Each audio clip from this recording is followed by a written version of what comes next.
So thank you so much, all of you, to join the panel. It looks like this is who's who of education. And thankfully, Scott's the only one on Zoom, so I'm not going to try to look at him and just assume that he's there. So, sorry, Scott.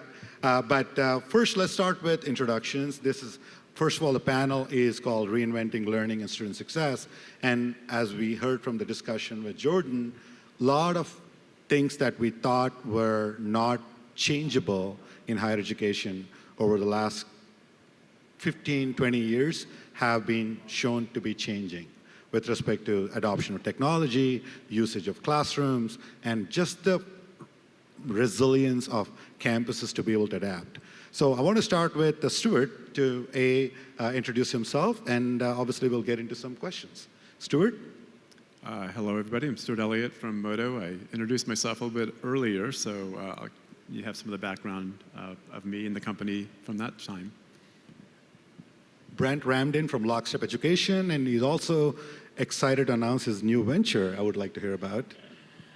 Brent Ramden, Lockstep Education. Lockstep is a company that we're an IT services company. We work with just about 1,000 SLED partners in the Southeast, and we create scalable, secure IT environments for institutions and state and local governments.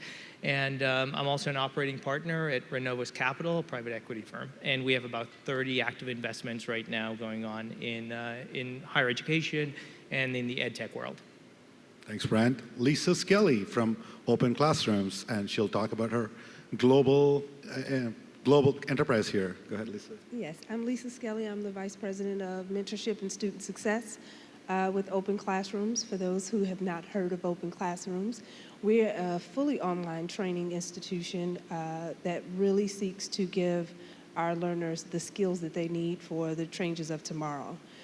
We highly focus on delivering mentorship along with our training, as well as partnering with employers to deploy job-ready skills for our learners.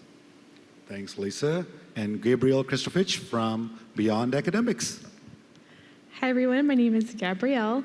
I am an operations and client success manager at Beyond Academics. My dynamic team, we focus a lot on helping colleges modernize their campus. So we're working with one of the mega schools to do that. And we are also designing a smart campus for the largest community college here in the United States.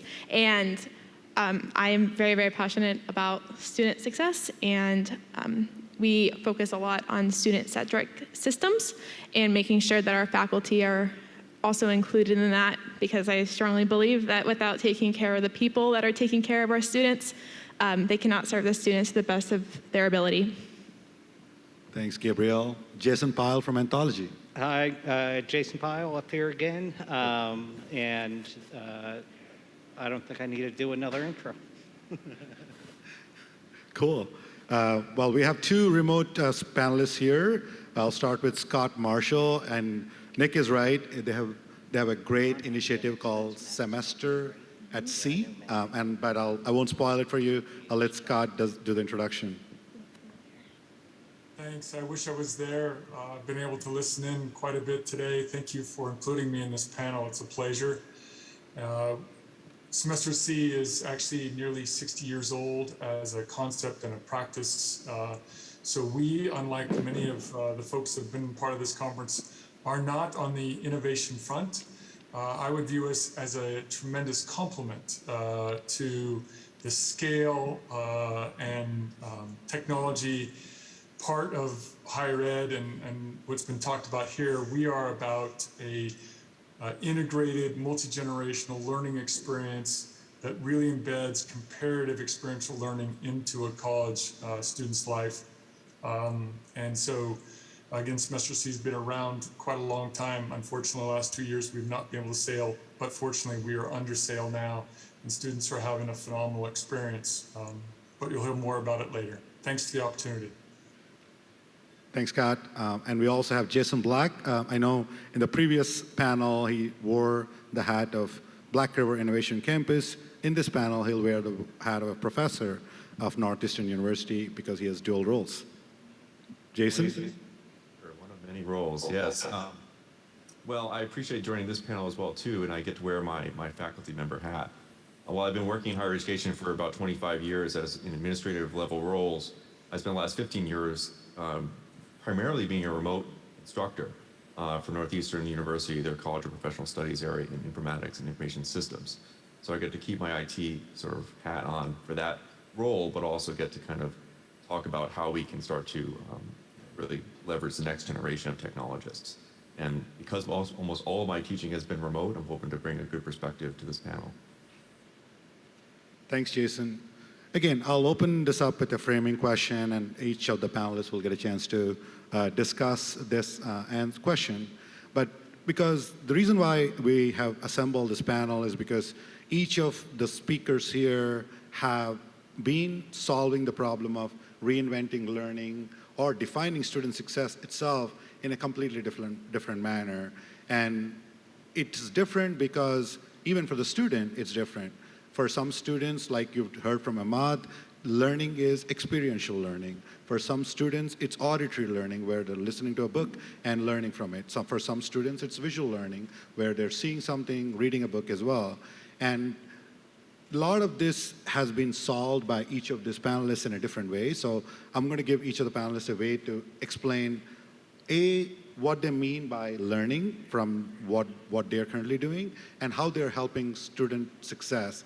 We'll start with Stewart so that he can talk about his cool innovations with Modo and how they're helping students. Sure, thank you, Karen. I think the way we think about student success and learning is going to be very different from other panelists just because we happen to be a platform provider for a technology that is made for mobile apps, as we chatted about a little earlier, or portals.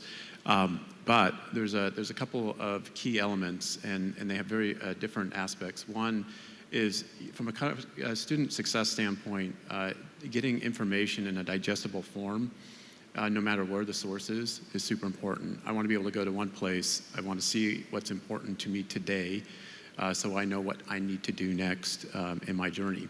And that journey, by the way, of course, can be what's happening over the next semester or the next year or the next 4 years. But I'd like to know where I am and what I need to do next, and I need to have it in a single place, a single source of truth. Although what we are is actually the presentation layer for those sources of truth. And I actually chatted with one of you earlier, and the goal is to ultimately have best of breed, lots of different sources, not have a single student information system, but rather many systems that really do a great job, and not to be dependent on one vendor for all that. That plays in quite nicely to a product like ours, just because we're able to take all those sources of truth and have a common presentation layer. So it looks like a single unified system, although in fact it may be 10 to 15 of those. So student, I want to know where I am at any point in time. What do I need to do next? And again, over the course of a semester, a year, or 4 years, or thereafter. That journey continues, of course, but for the sake of these students, that's one thing. So from a learning aspect, it's a whole different item. You probably have all had students complain about your systems, right? How many of you haven't gotten many of those? And from our perspective, it's to make the student part of the solution on how to give them the information they need in the way they want to see it. And so with that, you solve two problems. One, get them the information, again, the way they want to see it, but also have them participate in that process and learn from that process and become a better student and later employee somewhere or leader after they leave the school. And so how does that look? We will do what's called ideathons. They are hackathons for non-developers. And the students will literally learn how to build mobile apps on Saturday morning. And then by Sunday, they've completed the mission. Non-developers, social science majors, English majors, you name it, creating the most amazing apps. And what you'll find often in the liberal arts world, you get a lot of creativity, right? I want to do something that's more interesting, more innovative, and do it in a way that might be meaningful to my fellow students. What comes out of that is a better experience because, of course, the school can take advantage of that, what the student has done in this really dynamic learning experience. Plus, they've now better prepared that student for the next phase in their life, because they're thinking about what they've learned and what's important to them and their fellow students in the form of technology which is, of course, vital to their life thereafter and what they're doing now. So learning, create better students because they're now part of doing what you do for a living. And then, it also, again, gathering information when I need it and where I need it. Very, very different approach, but I'm imagine very different from others on the panel. But I agree. I mean, your approach to integrate all the systems to the power of Modo Labs is something that students need, because every student wants to use their mobile apps, whether it's to register for courses, pay their bills, or learn their content. Thank you for all you do, Stewart. Or what's just happening that evening that they should be participating because it's meaningful to them as that particular type of student, and on the spot. Absolutely. So Lisa, you have an interesting take on student success as well with the power of open classrooms. Can you talk to us a little bit about your approach and, so that everybody hears about open classrooms and how you're helping students succeed? So to explain a little bit about our pedagogical model, what we do is we provide online training that is extremely flexible. So it's at the duration and discretion of the learner. It's project-based learning, so it's taking real-world projects and giving them practical applications to test and really apply their technical skills throughout the training process. We pair them with an industry professional that's their mentor that they meet with on a regular basis throughout that training. And then we provide multiple opportunities for them to demonstrate those skills. So there's a clear assessment to ensure that they have acquired the competencies. So we're really focused on giving them the skills and the competencies that they need. And the way that we design that model is we look at what's the job readiness that will be needed for the market for tomorrow. So we have a lot of data, tech, business, digital marketing, the skills that will be needed for the future is what we deliver to our students. Great. Again, I love what Open Classrooms is doing with respect to the shared course content and open education content. In fact, if you guys don't know who they are, the entire the French government subscribes to it, where every French citizen can get free access to their content throughout the nation, and it's supported by the government. Thank you for all you do, and we look forward to great success to you in the United States. Thank you. So Brent here, I skipped you on purpose because I wanted to hear the two versions of student success from an entrepreneur's perspective, but you're having a different, interesting take because you and I know each other for at least 15 years now, both from the entrepreneurship realm and also the investment realm, and now you're doing managed services for Lockstep Education. What do you see as the definition of student success by a chancellor or a president or a provost for that matter? Well, you got to ask me a loaded question like that. To think like a college president, that's tough. But You anyway, were president of NRCCUA a couple of years ago. You know what? I actually had dinner with a college president last Friday, and in sitting across the table from him, I found a really passionate person that was very mission and purpose driven. And he was at a private institution in, just outside Philly. And he said, Brent, I'm here and we're here to ensure that our students' goals and dreams can be achieved. And I think if we were to peel that back, that simple statement, we're quick to assume that student success means something for all students, meaning it means an academic achievement, or it means a credential is realized, or it means that they've found a job. What we have actually in this new generation of students, let's put the adult learners to the side, but sort of think about this Gen Z population that we have coming in, is probably the most diverse, most wide-ranging thought spectrum group that will ever impact our world. And their non-cognitive needs are significant when you start thinking about what success means. And it's sort of a nested thought pattern where some will have an academic need, some will have a social need, some will have a need to essentially find creativity and find themselves. And so success at a personal level for a student is not necessarily something that could be templatized, but something that can be co-realized between the institution and the individual. And I do believe that we're going to start seeing structures. And hearing the practitioners, I always get excited, right? Because you guys are cracking the code. You're essentially coming up with the frameworks where these students can identify what's important to them, but you're putting in the guardrails to ensure that they can achieve, and then you're putting in the checkpoints to ensure that they feel accomplished, and then you're putting in the gate that challenges them at the next point for that cycle to repeat over and over. And then regardless of what that cognitive or non-cognitive element is, it is achieved. So I believe we're going through this period of time, and of course the last 24 months has taught us that success isn't necessarily one thing, and it doesn't necessarily drive itself from one predefined set of engagements, but it lends itself to really a model where we better understand what that type of student wants from the environment that they're in. That provost, that president start thinking about really what they present, or even the entity that provides a non-degree type of education, start thinking about how it's provided, and the student self-identifies fit into that environment or fit into that superstructure, and then that pathway is identified, a shared responsibility to completion. Go ahead. You had something to add there? And I would definitely say that the pandemic changed the way that we looked at student success, because we were definitely prepared for the volume because we were already online, but it changed the profile of student that we acquired.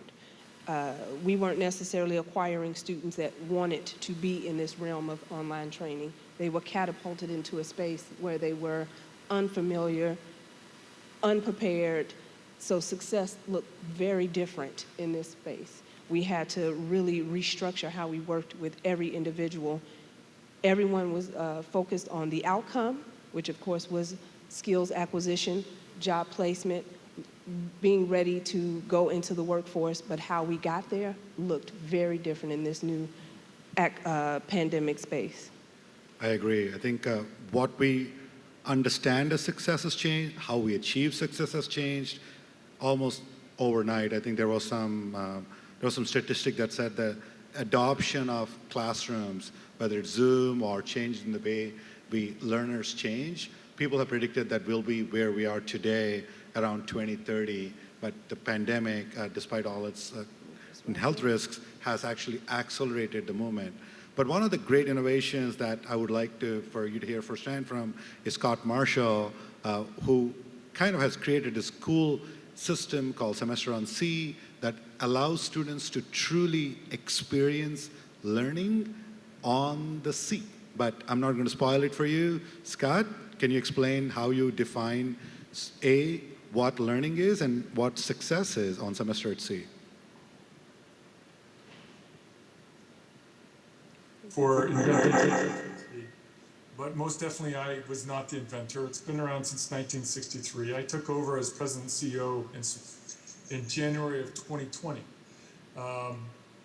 If you think about that timing, you think the next 3 voyages were canceled. So it's been an interesting time for us, and certainly a time to explore innovation within our existing model. So just a quick background, I had 19 years in traditional higher ed, an Access University. Access is something that is deeply important to me. But during that time, I also explored experiential learning, trying to get the young adults out of the classroom, study abroad, but also just experiencing the city we were in. And then I was a faculty member on Semester at Sea in spring of 17, and some light bulbs went on for me in terms of what happens to a young adult who's part of an interconnected multi-generational community, visiting multiple countries and studying at the same time. What I like to define it as is building this executive function of cognitive flexibility. So while we definitely need to upskill and provide the greatest amount of access to skill sets, we also need all young adults to have the ability to change their mindset on a regular basis. What they believe to be true will not be true the next day and the next day. And I fundamentally have found that Semester at Sea is one way where young adults' minds actually become molded around this this important executive function of cognitive flexibility, because their own mindsets and their biases are tested and retested as they experience with this community of learners, multiple countries, different cultures. They also build a much better respect and understanding of the other, right? If we want great teams, great leaders, they have to have a fundamental understanding of the other with compassion and ability to really communicate with across differences. So semester C, I believe, is one really powerful model to build that skill set. Again, we've been alongside, as we say in the maritime world, for about 2 years, but now we're out at sea. We visited 4 countries so far. Current voyagers are in Spain. They'll be rounding the corner of Gibraltar and heading north here soon, with the voyage to end in Bremerhaven in April. So it's great to be back, and I think that's good enough for now. Thanks, Scott. Again, there's a lot to be heard about semester at sea. If you guys don't know what it is, definitely check it out. You can definitely do as a semester study abroad program, but also if you're a parent with a couple of children, want to spend, I don't know, a month on sea and visit a few places and also get some learning done, semester at sea is a great idea. But I'll let Scott share that information later. But I want to switch to Gabrielle to see, working at beyond academics, I know you have multiple personas here, where you were a teacher at one point at elementary school, and you taught chess, I guess, taught chess and math, and you have an interesting take on experiential learning, both from being an elementary school teacher and now working at Beyond Academics that provides advising services to consultants, chancellors, presidents as well. Can you tell us a lot about what you think about learning and student success according to you? Yes, that is a loaded question. Student success and just putting the student at the forefront of everything that we do is definitely the most important aspect, whether we're talking about serving a child who's 4 years old or serving adult learners or anyone in between. What Brent was saying earlier about, how do we define student success? And thinking about the idea that student success is going to look different for each student depending on where they're at in their life is very important to consider.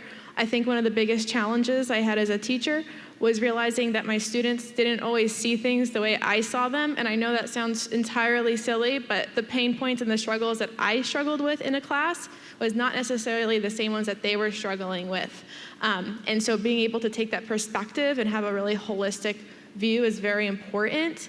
Something that we do at Beyond a lot is, especially when we're consulting for colleges, I just ran some student sessions recently for one of our community college clients, and we really got a feel for what the students were experiencing in the classroom. And to be honest, it's not just the academics, as I'm sure everyone here has probably seen that and has either been impacted by that in their own educational experiences. An example of this would be, a student who has issues with the bus schedule and, making it to campus for a class. That is a huge barrier for that student to be successful in their classes. Another student who might be struggling, with food insecurity. That's another hurdle to success, because how can somebody learn when they're not eating food? And I definitely saw this in my Title I school as well. So a lot of these struggles that are happening across the spectrum of age and different grades and across schools and universities, these are all very important things to look at. And mental health is definitely, I think, one of the trends. I don't want to say trends because it has been important for a long time, but I think we will see more schools and more companies putting effort towards understanding students' mental needs as well. Great, thanks, Gabrielle. That was pretty articulate on looking at different versions of student success. Speaking of which, Anthology has all these different products when it comes to student information system. With your latest acquisition of Blackboard, you have a alumni management system. As you are working on the enterprise data architecture for Anthology, what are some of the things that you're looking at to collect the data and also capture the trends as well, Jason? Yeah, so very interesting question, and Gabrielle, you kind of stole my thunder a little bit in terms of, no, I'm just kidding. But one of the things from the pandemic that I think is a really positive thing in higher ed, and you were touching on this, is for student success focusing on the holistic learner as opposed to just the academic aspects. And I think with everything going on in the pandemic, there were, not that I would ever wish a pandemic on anybody or anywhere, but the idea of looking at the learner holistically, look at, are they food deprived? Do they have problems with the bus schedule? I love, reading news articles where you see pictures of a professor holding a student's baby so they can attend class. Like all things that we never really looked at from a higher ed perspective that are now front and center, and I think that's better for student success as a whole. At Anthology, we really look at, with the acquisition of Blackboard, if you read any of the press releases, there's a lot in there about data. And the idea of pulling data from a bunch of different systems, disparate systems, and how you can use that data to provide insights. Personally, having been in higher ed for 20 plus years, I think that's been a weakness in higher ed. There's so much data, but I'm not sure really any vendors gotten it solidly right in terms of how to use that data. And so I'm really intrigued by the merger with Blackboard and what we can do with that additional data with a company-wide focus on data and looking completely across the entire company. I did want to mention there's a couple products around student success that Anthology has that really intrigued me and were a big factor in me joining. And one is this product called Occupational Insight. It's an add-on point solution, but what it does is it takes in data from the Department of Labor, salary data, the different skills you need for different jobs, and it allows you to map that data and those skill sets to courses in your SIS. And so instead of a student coming in saying, I need X number of courses to complete my degree, they're looking at the Department of Labor data, which is telling them, is this profession growing? What's the salary like? And they choose their classes based on their profession, based on the skill sets they need. Obviously, if they're degree seeking, they still need to go toward a degree, but for those non-degree seeking students, it's huge for them to look at that job data and be able to tie it directly to courses that they want to take. Another interesting product from Blackboard is, and everybody knows Blackboard thinks LMS right away, but there's a product called Blackboard Ally, which hooks up into any LMS. It hooks up to Canvas, Blackboard, D2L, but it's a faculty tool that helps guide faculty to create accessible content in the LMS. And it's just another example of something that's not in the core SIS, not in the core LMS, but it's a way and a tool that helps breed providing courses to everybody and hopefully helps breed student success.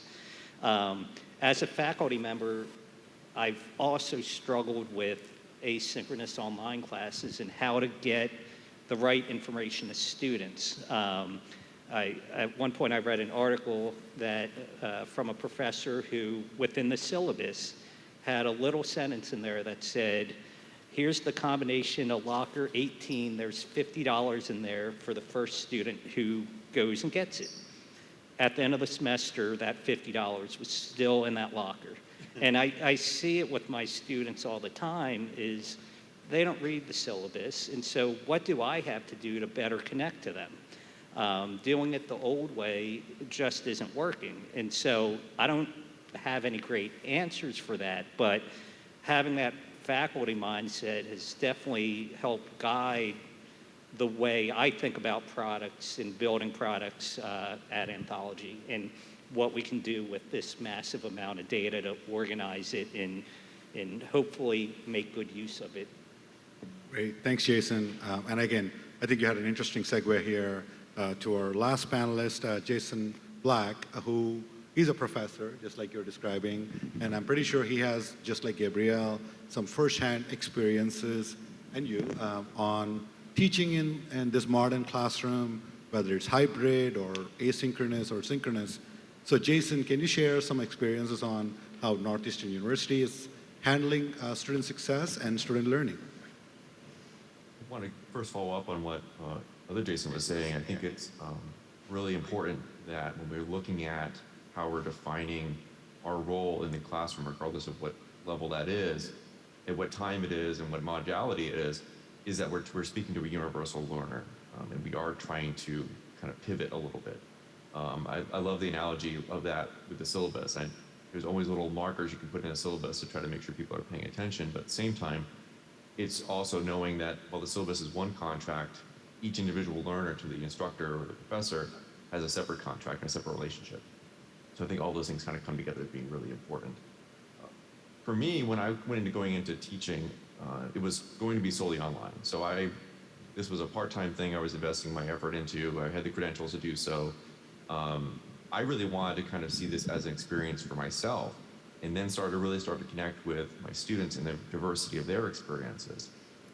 Looking at Scott's program, where you can tie together something that's very hands-on, very much in the moment type of a learning experience, it's certainly much more difficult in a remote classroom, especially when you may have a reduced schedule, a quarter-based schedule, or variations between graduate and undergraduate schedules. The time frames that we spend, particularly in the grad side, with more of the adult learners who are going in for their second career perhaps, is much shorter than it is at the 15 or 14-week level we'd have with our undergraduates. So the approach that I have to take varies in each one of those instances. When I'm working with the graduate students, it's very much a combination of facilitator, instructor, assessor, mentor, all those roles that I would have, just as I would in the office environment if I was a team leader or a project manager, trying to develop everyone equally so that the outcomes all match up well with what our purpose is or our existence is in that particular classroom environment. Then when I'm working with the undergraduates, it's a much different type of track, and I have to kind of wear a different perspective on this and kind of go to where they are learning from. I think is what really Gabrielle is saying is really important, is that you're kind of always looking at, okay, I mean, how much am I learning from their experience that I can then turn around to hopefully improve for the next one? And I think overall, whether it's experiential, hands-on, 100% online, hybrid, whatever the modality that we're kind of working for, we're all trying to kind of develop this next generation of learners, hopefully be lifelong learners, but also to be right into the workforce so they can be ready to excel in their careers. So I always kind of look at this from the point of view of both my parents, who are also educators, kind of say, if you're going to go into this area, your role should be not only one that is a subject matter expert, but also a coach and a mentor to really help to develop people individually. The great thing about that when you have some time in those classrooms is you can see how you can apply that same level of skills and just passion outside the classroom with every little group you work with, whether you're working like I do at nonprofits to do this with outside of a traditional class, but the same type of skilling, or working, in those confines of a university model. So I think everyone on the panel has said really amazing things so far, and nothing I would disagree with or even challenge. I think you're all coming at it from the right perspective. And I just want you to know from my point of view that as an instructor, we hear a lot of this type of things, and we think that it's, we definitely appreciate all that shared knowledge that comes together to make this student success question and direction really work well for us. Thanks, Jason. Again, your perspectives on undergrad versus grad student are very relevant. Again, you guys are all extremely knowledgeable in this area.